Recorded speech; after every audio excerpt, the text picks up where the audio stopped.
Hello mga mare, kumusta ulit kayo? Andito naman si Mareng Rose ninyo. May bago na naman ulit tayo, kaya keep on watching. Kailangan natin ng 3 pirasong patatas, bell pepper po red and yellow, 5 pirasong itlog, isang bawang po, yung cloves, sibuyas, at spring onion, kamatis, asin at black pepper, at mantika po, of course.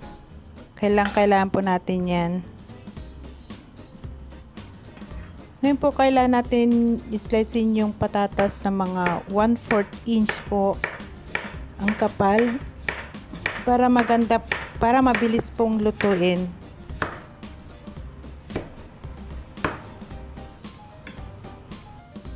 Ito na po, okay na po yung potato natin. I-set aside muna natin siya.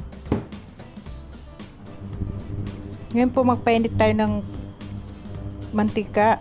Kailangan po itong mainit na mainit po. Kasi ipreprito po natin yung patatas na in-slice natin. Yan po. Kailangan haluin po natin siya para hindi po dumikit.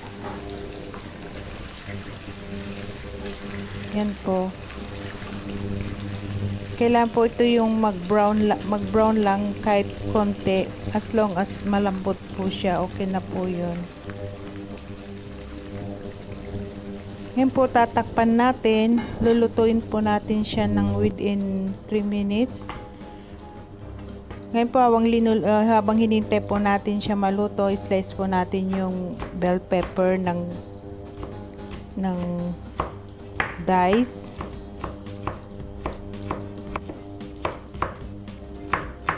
Slicein lang po natin siya ng maliliit. Then isunod na po natin yung kamatis. Slice po natin siya ng dice din po. Kung mayroon kayong malalaking kamatis, okay lang po yun. Basta i-cut po natin siya ng dice. I-set aside muna natin. Huwain din natin yung sibuyas ng dice din po siya.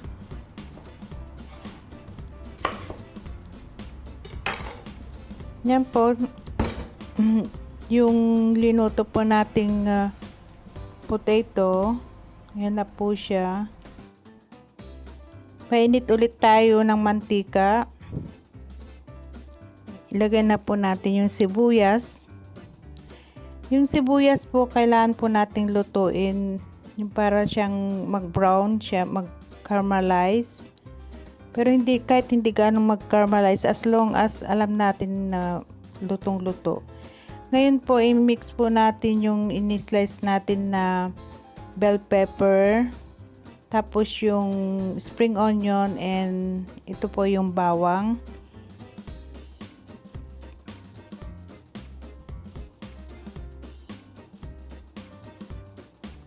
Lagyan po natin siya ng paminta. Then, mga pinch of salt, yung for a taste lang po siya. Mix lang po. Mix lang po natin para ma-dissolve po yung lasa. Ngayon, i-set aside na lang muna natin. Then, balikan po natin yung potato. Ito na po yung potato natin. At saka yung sibuyas. So, ngayon po naluto na po yung sibuyas. Ihanguin na po natin at ihalo natin doon sa nalutong potato.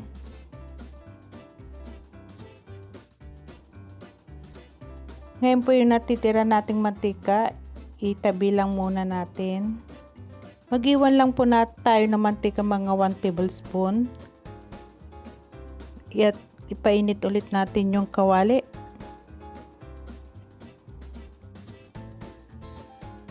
Habang pinapainit po natin yung mantika, ilagay na po natin yung itlog sa bowl. Depende po kung ilan po yung gagamitin yung putata. Then dadagdagan na lang ninyo kung ilang pirasong itlog po.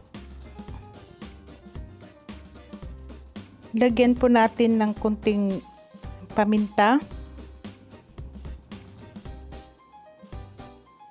Then yung asin po, mga 1/4 teaspoon. Then i-mix na lang po natin. After that, ilagay na po natin yung prinito nating patatas at saka yung sibuyas. I-mix po natin sila. Yan. Then mix. I-mix na lang po ng i-mix. Ngayon na mainit na po yung mantika natin, balik ulit natin siya sa kawali. Yan po. Kailangan po yung apoy natin is nasa medium para hindi po siya masyadong masunog. And then after that, tatakpan po natin siya mga 2 minutes po. Then after 2 minutes, makikita nyo medyo luto-luto kunti sa ibabaw. Babalik na rin po natin. Yan, ganyan po magbaliktad. And then, daan-daan po natin siyang ilagay. Yan. Then, takpan ulit natin siya. Then, balikan na naman natin after 1 minute. Yan, okay na po siya. Baliktarin ulit. No, baliktarin. Ilagay na po natin siya sa plate. Yan. Ready na po. Tanggalan po natin ng excess oil. Yan na po yung tortang patatas natin.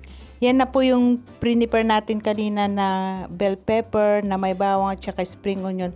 Dinagdagan ko na rin po ng sprouted beans. Sana po mga mare na gusto nyo ang video ito at huwag nyo po sanang kalimutan mag-subscribe, like and share. Pakiclick na rin po ang notification bell. Maraming salamat po. Bye!